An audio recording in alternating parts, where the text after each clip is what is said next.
పార్లమెంటులో బిల్లు పెట్టాలి. రాజ్యాంగ సవరణ చేసి 9th షెడ్యూల్లో దీన్ని చేర్చాలి. అప్పుడే దీనికి ప్రొటెక్షన్ వస్తుంది.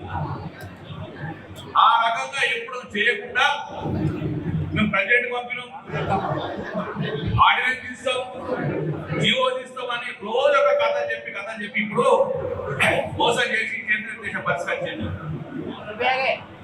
మీరు కేంద్రీకరించినా కూడా తెలంగాణ బీసీ మాత్రము మిమ్మల్ని వెంబడిస్తూనే ఉంటుంది. మా హక్కు 42% మీరు ఇచ్చేదాకా బీఆర్ఎస్ పార్టీ మీ వెంట పడుతూనే ఉంటుంది. నిదర్శనంలో భాగంగానే ఈరోజు పరప్రదంగా కరీంనగర్ లో ఒక సమావేశం బహిరంగ సభ పెట్టుకొని అల్టిమేట్ ఇవ్వాలి. మీరు తప్పించుకున్న ధోరణిలో ఉన్నారు. కొంతమంది పోయి ఓహో ఆర్డినెన్స్ బాగుంది, ఓహో జీవో బాగుందన్న వారికి నోరు తెప్పలేరు. ఎందుకంటే జీవో ద్వారా ఆర్డినెన్స్ ద్వారా బీసీలకు రిజర్వేషన్ రాదు. బీసీల రిజర్వేషన్ రావాలంటే తమిళనాడు తరహాలో మాత్రమే రావాల్సింది. కాబట్టి దానికి ఒత్తిడి తేవాలి. రాష్ట్ర ప్రభుత్వం బాధ్యత. రేవంత్ రెడ్డి రాహుల్ గాంధీ మోదీ దగ్గర పోతారో ఏం చేస్తారో తెలియదు. కానీ కాంగ్రెస్ ప్రభుత్వం బీజేపీ ప్రభుత్వం ఇద్దరు కలిసి ఆ హక్కుల కోసం మీరు మా రిజర్వేషన్ చేయకపోతే ఇద్దరు దోషులుగా మిగిలిపోతారు. మా వెనుకబడ్డ కులాల మనోభావాలు దెబ్బతీసే విధంగా మీరు వ్యవహరిస్తున్నారు. మాకు అన్యాయం చేసే విధంగా మీరు వ్యవహరిస్తున్నారు. కాబట్టి బీఆర్ఎస్ పార్టీ ఒకటే చెప్తుంది, జీవో ద్వారా న్యాయం జరగాలి, ఆర్డినెన్స్ ద్వారా న్యాయం జరగాలి. న్యాయం జరగాలంటే పార్లమెంట్ లో రాజ్యాంగంలో 9వ షెడ్యూల్ చేర్చాలి. మరి ఆ దిశగా అడుగు లేలే ప్రభుత్వం. ప్రెసిడెంట్ పంపినారు, గవర్నర్ పంపినమంటారు. మొత్తానికి అయితే మనోభావాలను బీసీల మనోభావాలు దెబ్బతీసే విధంగా ఉంటుంది. కాబట్టి ప్రప్రదంగా కరీంనగర్ లో బీఆర్ఎస్ పార్టీ ఒక బీసీ సమావేశం ఏర్పాటు చేసుకొని కరీంనగర్ ఉమ్మడి జిల్లాతో పాటు 10 ఉమ్మడి జిల్లాలో పెట్టుకొని కాంగ్రెస్ పార్టీ వెంటనే ఉంటుంది. కాంగ్రెస్ పార్టీ దీంట్లో పోనీయం. కాంగ్రెస్ పార్టీ బీజేపీ తోటి మీరు ఏమనుకుంటున్నారో కానీ మా 42% జరిపించేదాకా మీ వెంబడి పడుతూనే ఉంటాం. తెలంగాణ ఉద్యమం ఎట్లా జరిగిందో ఆ ఉద్యమం మరొకసారి బీసీ ఉద్యమం తీసుకొస్తామని చెప్పేసి కరీంనగర్ లో ప్రప్రదంగా ఈరోజు సమావేశము పెట్టడం జరుగుతుంది. అది 8వ తారీఖు నాడు, ఆగస్టు 8 నాడు చూసాం. వర్షాలు పడతాయి కాబట్టి సర్కస్ గ్రౌండ్ లో 10,000 చైర్లు పడే అవకాశం ఉంటుంది. కాబట్టి ఆ సర్కస్ గ్రౌండ్ లో సమావేశం ఏర్పాటు చేద్దామన్న ఉద్దేశంతో ఈరోజు ప్రిలిమినరీ మీటింగ్, ముందస్తుగా మీటింగ్ ఏర్పాటు చేసుకోవడానికి బీఆర్ఎస్ పార్టీ తెలంగాణ డెలిగేషన్ కూడా రావడం జరిగింది. వారు మీతోటి మాట్లాడేది ఏంటంటే తెలంగాణ ఉద్యమం ఎట్లా జరిగిందో మణిదాసు ఉద్యమం లాగా బీసీ ఉద్యమం చేయాలి. దానికి మొదటిగా కరీంనగర్కే ఎందుకు సెలెక్ట్ చేసుకున్నామంటే కరీంనగర్ నుంచి ఏ ఉద్యమం చేపట్టినా అసఫలీకృతం అవుతుంది. తెలంగాణ ఉద్యమం కానివ్వండి, సింహగర్జన కానివ్వండి, ఏ కార్యక్రమం కరీంనగర్ మొదలుపెట్టిన సక్సెస్. కాబట్టి ఈ సమావేశంలో కరీంనగర్ మొదలుపెట్టినటువంటి సక్సెస్ రావాలనే ఉద్దేశంతో ఈ రోజు డెలిగేషన్ రావడం జరిగింది. తెలంగాణ రాష్ట్ర సమితి ఆవిర్భవించి ఏప్రిల్ 27, 2001 ఆవిర్భవించినటువంటి తెలంగాణ రాష్ట్ర సమితి అనేక గందరగోళ పరిస్థితులు ఉన్నటువంటి నేపథ్యంలో ఆనాడు ఉన్నటువంటి అస్థిరత, ఆనాడు జరిగినటువంటి కుట్రలు కుతంత్రాలు, ఆనాడు ఈ పార్టీ బయటికి రాకుండా ఉండడానికి జరిగినటువంటి అనేక ప్రయత్నాలకు ఒక సుదర్శన చక్రం లాగా ఒక శక్తిని ప్రయోగించాలి, తెలంగాణ వాదాన్ని బలంగా చూపించాలి, అత్యంత బలమైనటువంటి పునాదిని ఏర్పాటు చేయాలి అని అంటే మన మొదటి అడుగు కరీంనగర్ కు అసమర్థత శక్తి ఉంది అనేటువంటి విషయాన్ని ఆలోచించే 2001 మే 17వ తారీఖు నాడు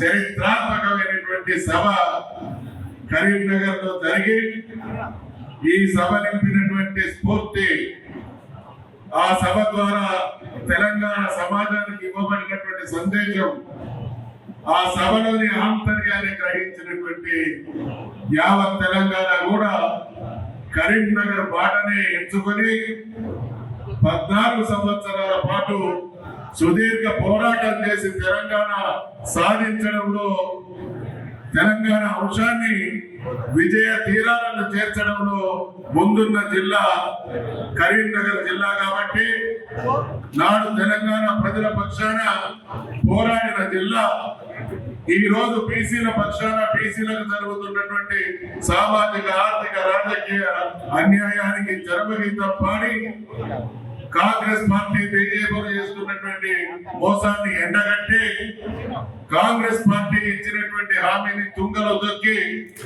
మభ్యపెట్టేటువంటి ప్రయత్నం చేస్తున్నటువంటి కుట్రలను బదాబదలు చేయడానికి ఈ రోజు కేసీఆర్ గారి సూచనల మేరకు కరీంనగర్ లో బీసీల సభ జరపాలనేటువంటి నిర్ణయం జరిగింది కాబట్టి ఈడికి వచ్చినటువంటి చేతులు ఎత్తినటువంటి పిడికిళ్ళు బిగించినటువంటి ఇక్కడ ఉన్నటువంటి పెద్దల మాటకు స్పందిస్తున్నటువంటి ప్రతి కార్యకర్త 8వ తారీఖున జరగనున్నటువంటి కార్యక్రమాన్ని చాలా సీరియస్ గా తీసుకొని ఆ సందేశానికి ఢిల్లీకి రాష్ట్రానికి పంపి ఎక్కడ ఎప్పుడు ఎవరికి అన్యాయం జరిగినా కరీంనగర్ జిల్లా మీ గుండెల్లో నిద్రపోతుంది అనేటువంటి సందేశాన్ని పంపాల్సినటువంటి అవసరం ఉంది అనేటువంటి విషయాన్ని మనం చేస్తా ఉన్నాం.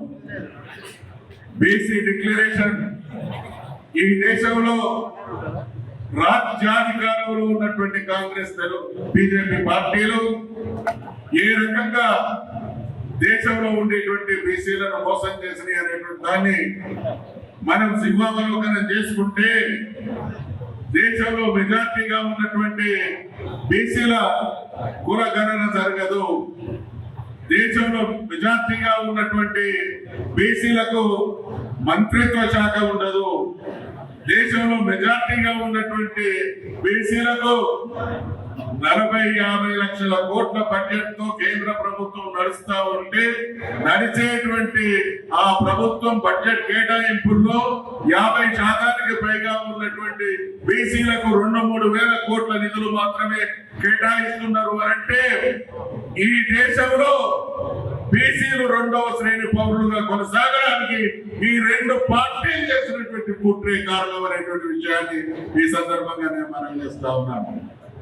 అందుకని సందర్భం వచ్చినప్పుడల్లా బీసీలను సర్వనాశనం చేసినటువంటి ఈ పార్టీలు ఈ ప్రభుత్వాలు ఈ దేశంలో జరిగినటువంటి ఎన్నికల పరంపరలన్నీ కూడా సెంటిమెంట్స్ ఎమోషన్స్ ఆధారంగా చేసుకొని అధికారంలోకి వచ్చినాయి. కాంగ్రెస్ పార్టీ దేశానికి స్వాతంత్రం తెచ్చినటువంటి సెంటిమెంట్ ఉపయోగించుకున్నది. కాంగ్రెస్ పార్టీ కుటుంబం త్యాగం చేసింది అనేటువంటి సెంటిమెంట్ ఉపయోగించుకున్నది.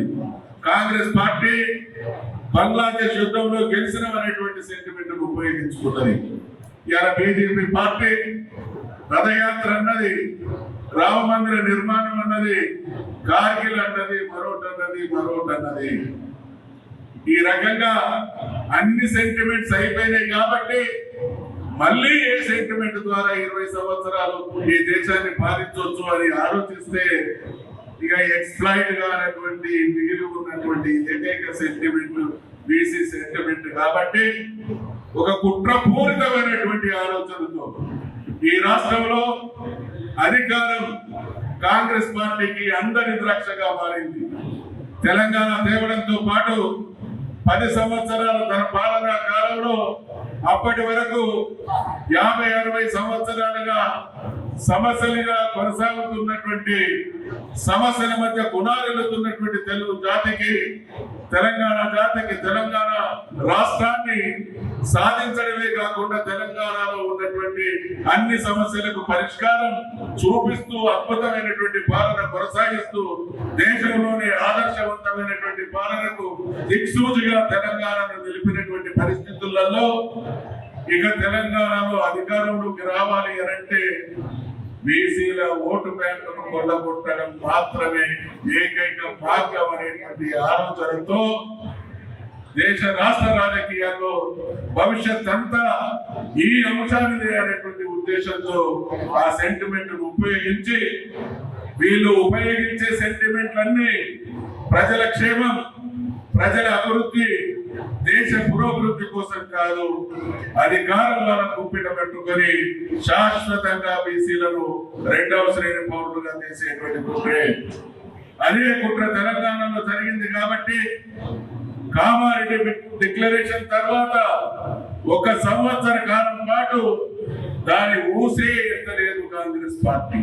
దేశంలోనే బీసీలకు అద్భుతమైనటువంటి అవకాశాలు ఇస్తూ రాష్ట్రం అంటే బీసీల రాష్ట్రంగా తీర్చిదిద్దుకున్నటువంటి రాష్ట్రం తమిళనాడు కాబట్టి తమిళనాడుకు వెళ్ళండి, స్టడీ చేయండి, ఆ నివేదిక ఆధారంగా మనం దాన్ని ఎజెండాగా తీసుకుందామని మాకు ఆదేశిస్తే ఇక్కడ ఉన్నటువంటి చాలా మంది మిత్రులం మేము తమిళనాడుకు పోయి స్టడీ చేయడం జరిగింది.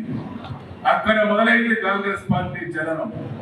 ఈ జరిగినటువంటి అంటే ఆ రోజు నుంచి ఈ రోజు వరకు వాళ్ళు చెల్లిస్తున్నట్టు కనబడుతున్నది కానీ అంశాన్ని మాత్రం తుంగలో దొక్కేటువంటి ప్రయత్నంగా జరుగుతూ ఉన్నది.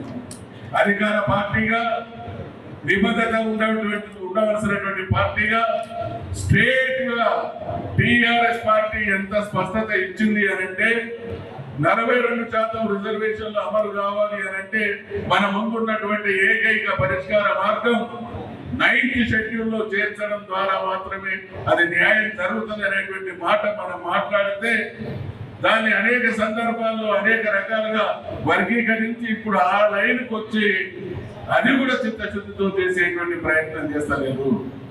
అందుకనే ఇక్కడ తెలంగాణలో ఈ రోజు ఉన్నటువంటి కాంగ్రెస్ ప్రభుత్వం ఏ విషయంలోనైనా కూడా ప్రజలు అంకుశం బట్టి పొడిస్తే గాని చలనం రానటువంటి పరిస్థితుల్లో ఉన్నది కాబట్టి కుట్రలు కూతుల ద్వారా ఈ రోజు హైకోర్టు ఇచ్చినటువంటి కాల వ్యవధిని దృష్టిలో పెట్టుకొని 90 మాసాల్లో ఎన్నికల ప్రక్రియ పూర్తి చేయమనేటువంటి ఆదేశం ఉన్నది కాబట్టి దాన్ని సాకుగా జోయించి పబ్బం గడుపుకోవడం కోసం ఏదో చేసినట్టు నటిస్తున్నారే తప్ప వీళ్ళ ఏ చర్యలో కూడా నిజాయితీ నిబద్ధత లేదు. కాబట్టి ఈ నిజాయితీ లేనితనాన్ని, ఈ ద్రోహాన్ని ఎండగట్టడం కోసమే మనం 8వ తారీఖు నాడు కాంగ్రెస్ ప్రభుత్వానికి అల్టిమేటం ఇచ్చేటువంటి గొప్ప సందేశం ఇచ్చేటువంటి సభ కరీంనగర్ లో జరగబోతున్నది. కాబట్టి దానికి ప్రతి ఒక్కరూ స్పందించాల్సినటువంటి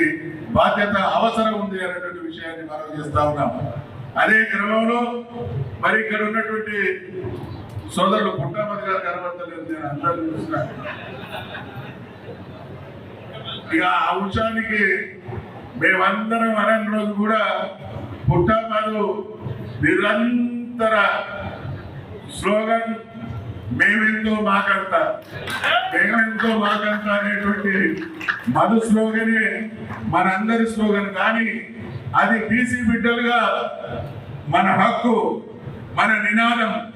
కానీ ఇవాళ మన హక్కు, మన నినాదం కంటే ఏ మాట అయితే, ఏ హామీ అయితే ఇచ్చి కాంగ్రెస్ పార్టీ అధికారంలోకి రావడానికి కారణమైందో ఆ మాట నిలబెట్టుకోవాలనేటువంటి డిమాండ్ తో ఈ సభ జరుగుతున్నది. కాబట్టి కరీంనగర్ జిల్లాలో ఉన్నటువంటి అన్ని నియోజకవర్గాల నుండి నేను చేతులెత్తి ప్రార్థన చేస్తా ఉన్నా.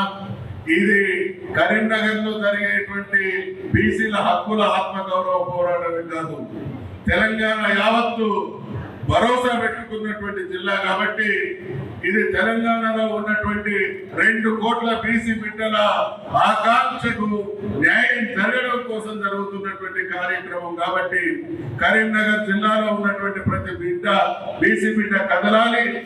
ప్రతి నియోజకవర్గ ఇన్ఛార్జ్ కూడా విధిగా కనీసం ఒక 2000 మందిని తరలించడం ద్వారా, మోటివేట్ చేయడం ద్వారా ప్రతి నియోజకవర్గం నుండి 2000 మంది కనీసం రావాల్సినటువంటి అవసరం ఉంది. మీ అందరికీ తెలుసు, ఏ నియోజకవర్గంలో చూసినా 2 లక్షల మంది రమారమిగా బీసీలు ఉంటారు. కాస్త అటు ఇటుగా 2 లక్షల మందిలో 2000 మంది అని అంటే 1% మాత్రమే. ఆ 1% శక్తి, ఇవాళ మనకు శక్తి మొత్తం ఉంది, అందరం బయటికి రావడం కాదు, 1% కదిలి వస్తే తట్టుకునేటువంటి శక్తి ఈ భూమండలం మీద ఎవరికి లేదు అనేటువంటి సంకేతం పంపాల్సినటువంటి అవసరం ఉంది అనేటువంటి విషయాన్ని మనవి చేస్తూ,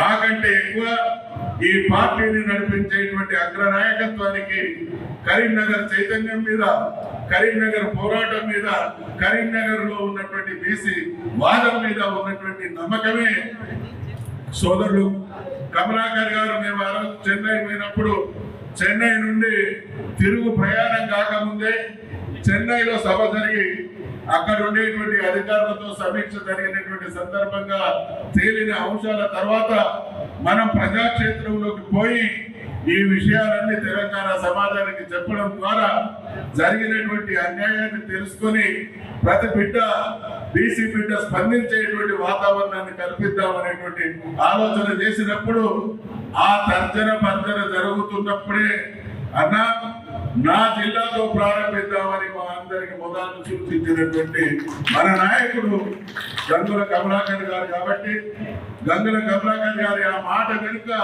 మీ అందరి ఆవేదన, మీ అందరి ఐక్యత, కరీంనగర్ శక్తి దాగి ఉంది కాబట్టి వారు సూచన చేయడం జరిగింది. ఆ రోజు ఉన్నటువంటి అక్కడికి వెళ్ళినటువంటి మేమందరం కూడా ఆమోదించడం జరిగింది. పార్టీ నాయకత్వం దాన్ని చాలా గొప్పగా రిసీవ్ చేసుకోవడం జరిగింది. కాబట్టి 8వ తారీఖు నాడు సభ జరుపుకోబోతున్నాం. ఆ సందర్భంగా వచ్చినటువంటి మామూలుగా నేను వరంగల్ నుంచి వచ్చిన పెద్దలు, కొందరు హైదరాబాద్ నుంచి వచ్చును, ఏదో 50-100 మంది కార్యకర్తలు ఉంటారు కావచ్చు, ఓ అరగంట మాట్లాడి ప్రెస్ బ్రీఫింగ్ ఉంటుందని అనుకున్నాం. కానీ నిజంగా ఈ రోజే మనం అనుకుంటున్నటువంటి సభ జరుగుతున్నదా అనేటువంటి విధంగా మీ అందరికీ మరొకసారి హృదయపూర్వకమైనటువంటి ఏ పార్టీ వాడు చూసినా కూడా బీసీ అని చెప్పని తప్ప ఏం లేదు. రాహుల్ గారి నోట్ అది ఉంది, ప్రధానమంత్రి గారి నోట్ అది ఉంది.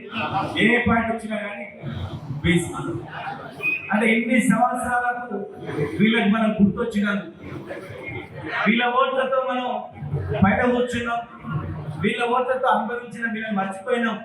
ఇప్పటికైనా వీళ్ళని గుర్తుపెట్టుకుని వీళ్ళకు రాబోయే రోజుల్లో అన్నింటిలో వాటా ఇస్తాం అని చెప్పి మరి ఏ దేశం పైన రాహుల్ గాంధీ గారు చెప్తున్నారు, మరి ప్రధానమంత్రి గారు చెప్తున్నారు, ప్రతి ఒక్కరు చెప్తున్నారు.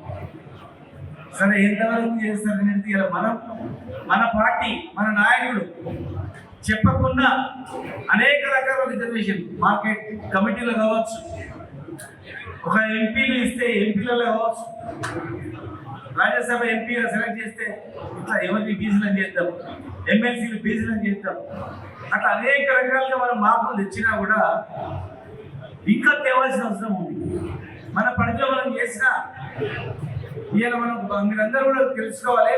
చాలా మంది ఏం చేస్తారంటే, మీరు బీసీ రిజర్వేషన్ తక్కువ చేసారు కదా అని చెప్పి మాట్లాడతారు. కానీ మీరు తెలుసుకోవాలి, మనం తక్కువ చేయలే, మనం పెంచి 34% పెంచితే ఇదే కాంగ్రెస్ నాయకుడు స్వప్నారెడ్డి అనే ఆమె పేరు మీద హైకోర్టులో కేసు వేయించింది. పెంచడానికి వీలేదు, 50% మించుతుంది, పెంచితే అని చెప్పి హైకోర్టులో కేసు వేస్తే ఆ కేసులో మనం ఓడిపోయాం. మళ్ళీ మనం సుప్రీంకోర్టుకు పోయినాం. సుప్రీంకోర్టు పోతే సుప్రీంకోర్టులో కూడా 50% మించి మీరు ఇవ్వడానికి వీలేదు అన్నప్పుడు తప్పని పరిస్థితులలో అప్పుడు మనం 24% మనం కుదించుకొని చేయడం జరిగింది. ఇది ఈ రోజు వాళ్ళు ఏం చేస్తున్నారు, పుట్టమది గారు మదన బైక్ ఇవాళ వీళ్ళు ఏం చేస్తున్నారంటే, మనం ఏదైతే కోర్టు వేసి కోర్టు ద్వారా మనం ఫెయిల్ అయినామో దాన్నే వీళ్ళు మళ్ళీ ఒక జీవనిచ్చి ఆర్డినెన్స్ చేస్తామన్నారు. మన పార్టీ మొట్టమొదటి నుంచి కూడా ఇవాళ ఢిల్లీలో రాజ్యాంగ సవరణతోనే జరుగుతుందని మనం చెప్పినాము. ఇలా మన వృత్తి వాళ్ళు వచ్చింది. మొన్నటి రోజుకి ఎన్నో మోసాలు చేయడానికి పోయింది కనుక ఇలా బాధ్యత కేంద్రాన్ని మొత్తం మీద మనం చెప్పినట్లనే వాళ్ళ దారికి వచ్చి ఇలా మేము ఢిల్లీ పోతామని అంటున్నాం.